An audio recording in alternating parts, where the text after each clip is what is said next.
everyone, my name is Sanjana Chauhan. Welcome and welcome back to my channel. So guys, this video is all about 11th grader study vlog. And for those who don't know, I am a commerce student without maths. And without any further ado, let's get started. तो सबसे पहले मैं तुम्हें अपनी life update दे देती हूँ कि कैसे क्या क्या चल रहा है मेरी लाइफ में। मैं तुम लोगों को बताती हूँ कि मैंने इन दिनों में क्या क्या किया है। तो देखो, सबसे पहले तो 16 तारीख को मैं अपना अकाउंट्स का एग्जाम दे के आई थी। एंड उसके बाद मैंने डिसाइड किया था कि मैं 16 को और 17 को कुछ नहीं पढ़ने वाली, बिकॉज ऑफकोर्स इतने टाइम से पढ़ रही हूँ तो अब मैं कुछ नहीं पढ़ूंगी। बट मुझे खुद नहीं पता था कि 16 के बाद 17, 17 के बाद 18 और 18 के बाद 19 आ जाएगी। बट मैं लिटरली एक वर्ड तक नहीं पढ़ पाऊंगी। तुम विश्वास नहीं करोगे, मैंने एक सिंगल कॉपी तक नहीं खोली है, ये सोच के कि अभी तो एग्ज़ाम दे के आई हूँ, अभी तो एग्ज़ाम दे के आई हूँ, अब क्यों पढ़ूँ। एक तो फेस्टिव सीजन चल रहा है ना, तो इतना चहल पहल रहती है ना दुनिया में आसपास कि पढ़ाई के लिए तुम्हारा मन ही नहीं करता कि तुम कर लो। लेकिन फिर भी मेरे ट्यूशन्स चल रहे हैं, बाकी सारे आगे का और सारा सिलेबस कंप्लीट हो रहा है। लाइक अकाउंट्स का डेप्रिसिएशन सर ने कंप्लीट करा दिया, मतलब चल रहा है। तो में मेरा कॉस्ट चैप्टर हो गया और फिर आगे मीडियन चल रहा है, मोड चल रहा है। तो भाई ये सब तो कंप्लीट करना पड़ेगा ना, तो इतने सारे बैकलॉग हो जाएंगे। तो बस इनको कंप्लीट करने के लिए आज मैं बैठ रही हूँ लिटरली। तो चलो साथ में स्टार्ट करते हैं, तुम लोग भी पढ़ने बैठ जाओ, मैं भी पढ़ लेती हूँ।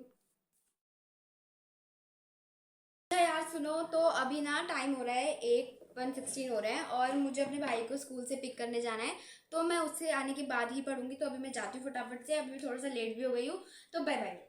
तो उसके बाद मैं बाहर से आई थी ना, तो काफ़ी ज़्यादा मुझे गर्मी लग रही थी, तो मैंने फटाफट से अपने लिए बनाई थी कोल्ड कॉफ़ी, जो कि मेरी फेवरेट है, मेरे हाथ की ऑफ कोर्स। तो बस पे इसको ख़त्म करके मैं चली गई थी अपने रूम में पढ़ने के लिए वापस से। और अब मैंने सोचा था कि मैं विदाउट एनी डिस्ट्रैक्शन पढ़ूंगी, लाइक कोई भी डिस्ट्रैक्शन होगी तो बस उसको इग्नोर कर दूंगी और बस पढ़ती रहूंगी। तो सबसे पहले मैंने अपना उठा लिया था डेप्रिसिएशन चैप्टर, बिकॉज गाइज मुझे बिल्कुल भी समझ नहीं आया था ट्यूशन में जब ये हो रहा था। और इसके पीछे भी एक रीज़न है, वो रीज़न ये है कि जब ये चैप्टर ट्यूशन में हो रहा था तब मेरे एग्जाम्स चल रहे थे, जिस वजह से मैं जो ट्यूशन में होता था घर आके उसकी प्रैक्टिस नहीं कर पाती थी। तो इसलिए मैं इसको बस बिल्कुल भूल ही गई हूँ जो भी हो रखा है इस चैप्टर में। तो बस मैं इसको वही कंप्लीट करने बैठी थी। वैसे ये चैप्टर अभी पूरा नहीं हुआ है, ये चैप्टर काफ़ी ज़्यादा बड़ा है। अगर तुम लोगों ने करा तो तुम्हें पता होगा कि कितना बड़ा चैप्टर है।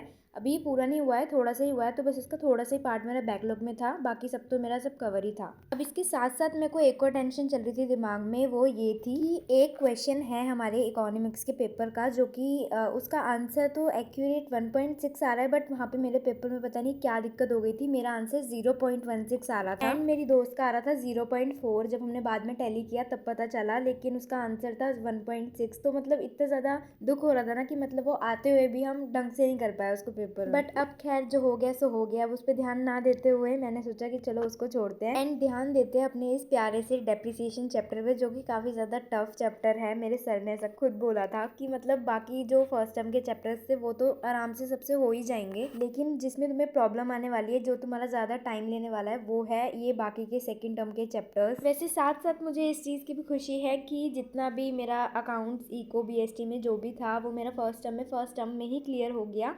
सेकेंड टर्म में मैं सेकेंड टर्म स्टार्ट कर रही हूँ सारा। मतलब बहुत सारे बच्चे मैंने ऐसे भी देखे हैं कि जिनका अभी फर्स्ट टर्म ही अच्छे से कंप्लीट नहीं हुआ है, इको बीएसटी एंड अकाउंट्स जो भी सब्जेक्ट रहता है उसका। लेकिन मेरे को इस चीज़ की खुशी है कि चलो मेरा तीनों सब्जेक्ट में लेके चल रही हूँ साथ में, और सब कंप्लीट हो गया साथ में अच्छे से। अब वैसे तो मेरे को ये डेप्रिसिएशन चैप्टर करते टाइम बहुत सारे डाउट आ रहे थे, बिकॉज उस टाइम पे अच्छे से नहीं पढ़ा था, तो ऑफकोर्स बहुत सारे डाउट आने बनते हैं। तो आ भी रहे थे एंड मेरे से कुछ सॉल्व भी नहीं हो रहे थे, तो इतना ज़्यादा सिर दर्द हो रहा था ना कि मतलब ये सॉल्व क्यों नहीं हो रहे हैं मेरे से। तो बस इसको जैसे तैसे मैंने कंप्लीट किया, और जो मुझसे नहीं हुए बाकी वो मैंने छोड़ ही दिए थे। मतलब वो मैं सोच रही थी कि सर से ही पूछ लूँगी डायरेक्ट। देन थोड़ी देर में ट्यूशन का टाइम होने ही वाला था, तो बस मैंने अपनी सारे आंसर जल्दी जल्दी कंप्लीट करे जितने भी इनकम्प्लीट थे। एंड देन उसके बाद कुछ क्वेश्चन के आंसर ऐसे भी थे जो मेरे रह गए थे ट्यूशन में करने, तो बस मैं उनको राइट डाउन कर रही थी अपनी कॉपी में। चलो गाइज, इसी के साथ करते हैं अपनी वीडियो का एंड। और अभी मेरा डेप्रिसिएशन चैप्टर हो गया है, बट ये नहीं कहूँगी मैं बिल्कुल एकदम क्लियर हो गया है, लेकिन थोड़ा बहुत अभी उसमें और प्रैक्टिस की ज़रूरत है। अगर कर लूँगी तो वो कंप्लीट हो जाएगा। तो बस आज की वीडियो के लिए इतना ही। Hope you like this video and if you are new तो सब्सक्राइब बिना करे मत जाना। सो yeah guys, bye bye, Tata, मिलती हूँ आपको नेक्स्ट व्लॉग में।